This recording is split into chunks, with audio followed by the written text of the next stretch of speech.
Hi, my name is Steve Oakey. I'm owner of Ray's Chevron here in REXBURG.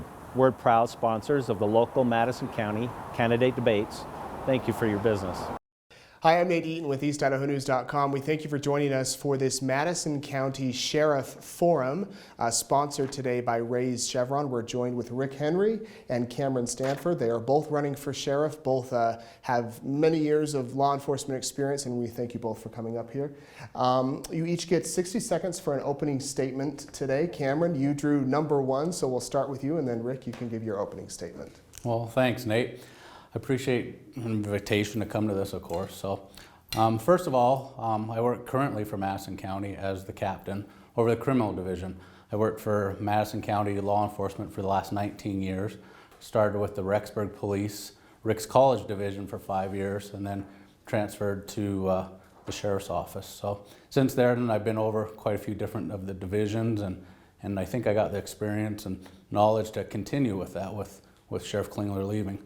I graduated from Ricks College, went to Weber State University, got my bachelor's degree in criminal justice and sociology, and then I transferred to ISU and worked on my graduate degree in public administration, and I'm 27 credits into that. So a few of my goals is to improve relationships with different law enforcement agencies throughout our area and improve those. Also work with the commissioners, save money. We've gotten a lot of grants, and we want to continue to save money for the community so that the taxpayers don't have to pay for some of those items. All right, Rick. Thank you, Nate. I appreciate the opportunity to be here.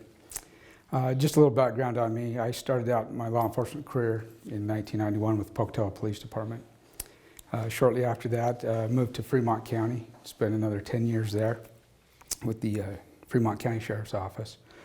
And the last 8 years I've spent with the Teton County Sheriff's Office, where I've spent between Fremont County and Teton County nearly a decade as an undersheriff or chief deputy. In 2008, I had the opportunity to attend the FBI National Academy for Leadership.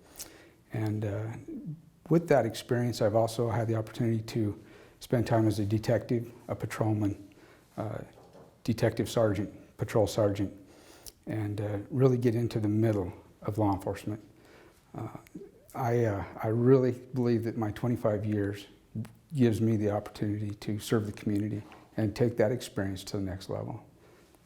You both, as I mentioned, have a lot of experience. Rick, our first question will go to you. Talk a little bit about your experience with criminal investigations, testifying about investigations in court, and managing officers and detectives who are processing major crime scenes. You know, the investigations is a very, very important part of law enforcement. I had the opportunity to work my own cases that ranged everything from general crime to sexual abuse. That is, in my opinion, where we have the opportunity to serve the community, serve the public, because you take a situation like this where you have a victim, and if you can get on that victim's level, you really start to understand what they feel. After doing that for so many years, I now have the opportunity to mentor new detectives, new officers, and help them go through and understand what it means to actually serve these people. The crimes themselves, that's the start. When we take that investigation, that's the beginning.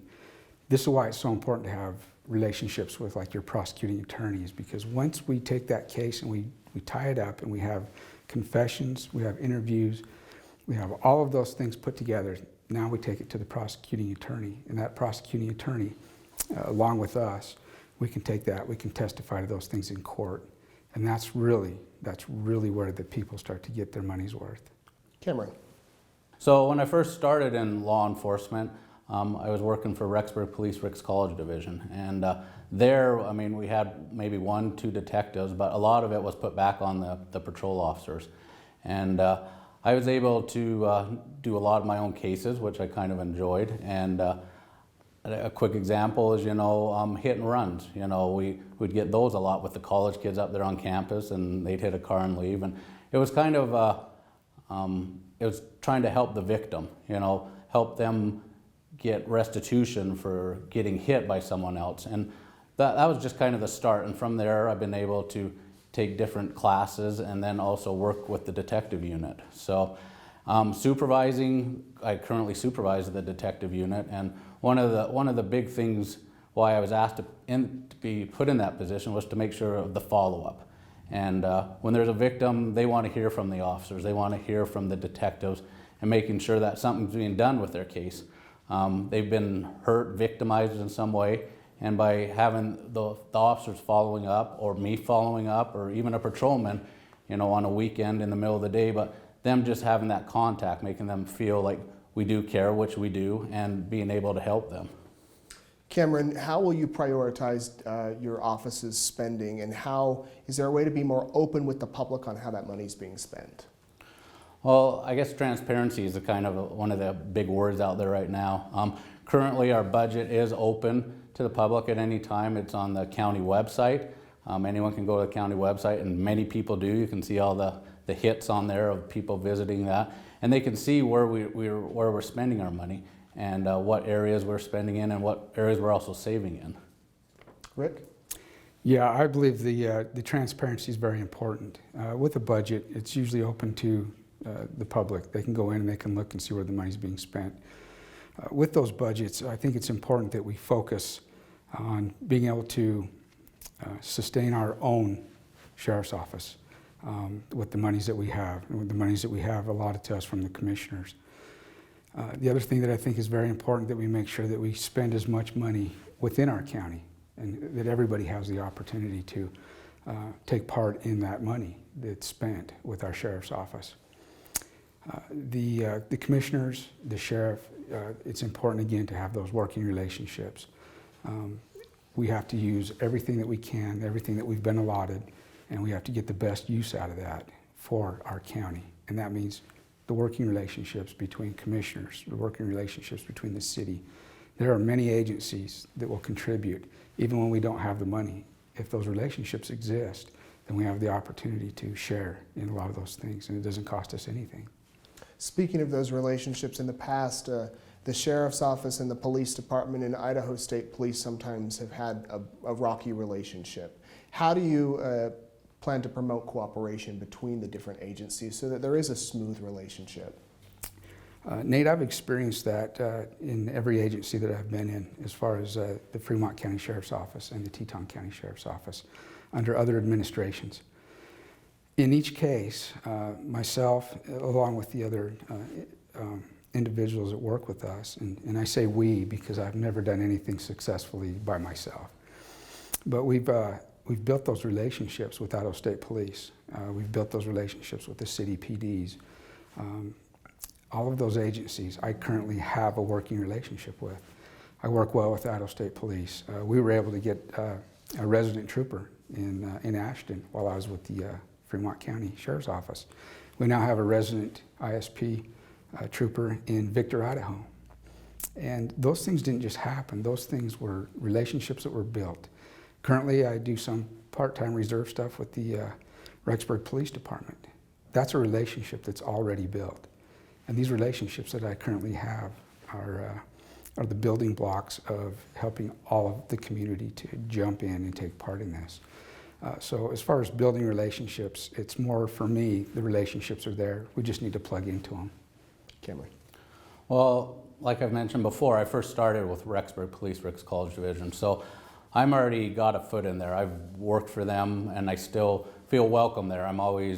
I go over there, visit with them, visit with the chief and stuff, and they welcome me.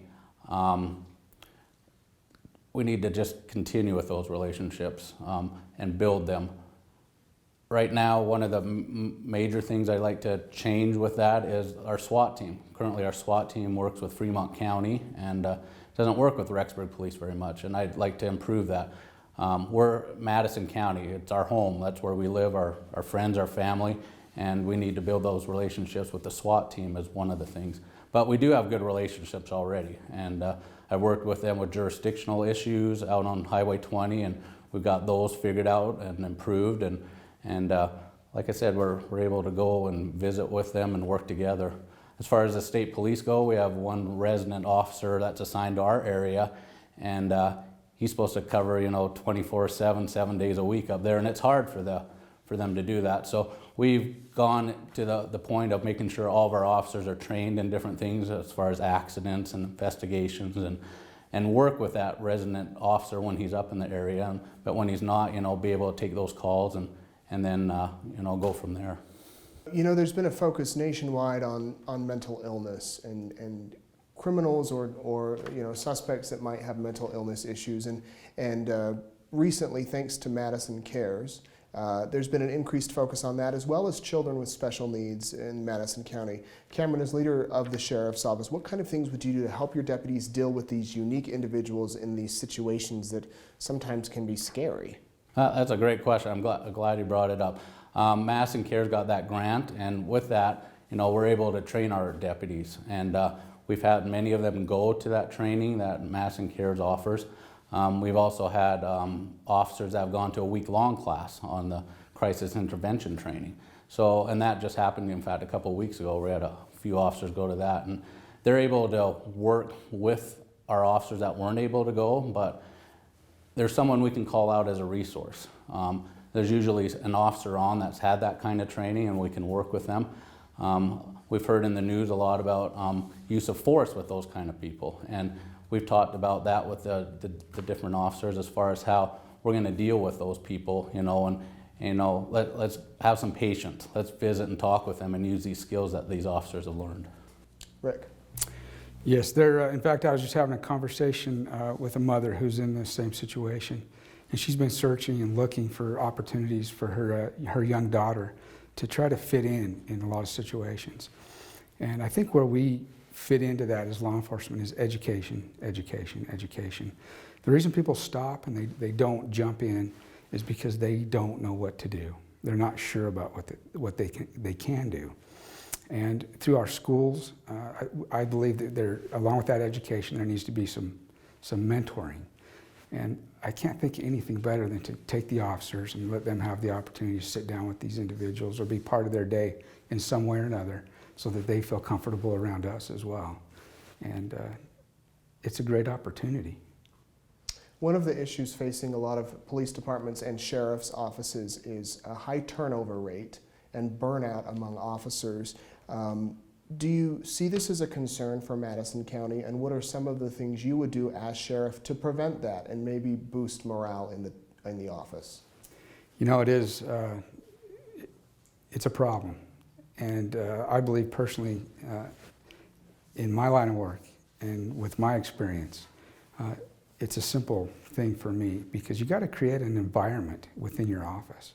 If you create an environment within your office where officers can come, because out on the street they're constantly looking, they're constantly looking over their shoulder. If you can create the opportunity for them to come into a place that's safe, that's the workplace, a place where they can come in there, they can. If they need to relax for a little bit, they're not looking over their shoulder. This is a place, it's a safe place. Along with that is, personally, I worked harder when I felt like I was appreciated. Even if I wasn't making a lot of money, I felt appreciated. And that's the formula. If they feel safe, if they feel appreciated. I mean, these are grown men. We hand them guns, and we ask them, as far as our men and women, to go out and make split-second decisions. They make those split-second decisions. We have to trust them, and we have to provide a place where they can come and feel safe and appreciated. That is a huge morale builder. Cameron? Well, we're always going to hear about people leaving. I mean, people leave our department, they leave Teton County, Fremont, everywhere. They're always going to be leaving. We have a unique situation in Madison County with the university being there. We have a lot of the students up there that want to get into law enforcement, and they'll come work in our jail, and they'll work there for a few years and then transfer, go somewhere else, or move on with their education. So that is one of the things, but we've looked at different ways of keeping those officers around, to keep them for longer, or, even with different incentives or pays. We've gotten into the seasonal working with students so that we're able to have them work a few months as full-time officers and not have to worry about some of the issues with that. One of our other things is we've implemented every 6 months kind of a visit with all of them, kind of a sit down one-on-one and talk to them. We've learned that, the guys, they've got issues with or concerns about different things, and they want to get it out, but sometimes they don't know how to get it out, how to talk to the supervisor and pass it up the chain to the sheriff. So in the last 2 years, we've implemented visiting usually every 6 months with those officers, deputies, and see what they want to do, see what kind of change. In fact, 6 months ago, we did a major change, and people went from detectives to patrol and vice versa, and did some switching. We even had a patrolman go to the jail. So, visiting and working with them is one of the things we want to do. Well, those are all the questions I have for you. We'll each give you 60 seconds now to give a closing statement. Cameron, we'll start with you. Well, thank you. Once again, thank you, and I appreciate it. So I think, just listening to the answers I've been able to give, that you can see that I've got that experience. I've worked within Madison County.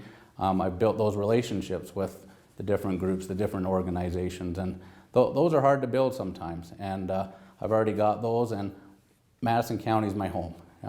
I've worked on many different cases with people that have been victimized or been in crashes, and been able to, I know them and be able to help them through these different areas. So I hope that you'll vote for me and on May 17th. Thank you. Thank you. Rick? Again, thanks, Nate. I appreciate you having us here. I would say this, 25 years later, I think the importance is realizing that the Sheriff's Office is a kingdom. It's not a privately owned thing. This is an opportunity to pull on all the talents of the individuals who currently work there. There are amazing people there. I've said it earlier, any successes I've ever had has not been on my own. It's been by the people that surround me, and I give that to them. I'm excited about this opportunity for change.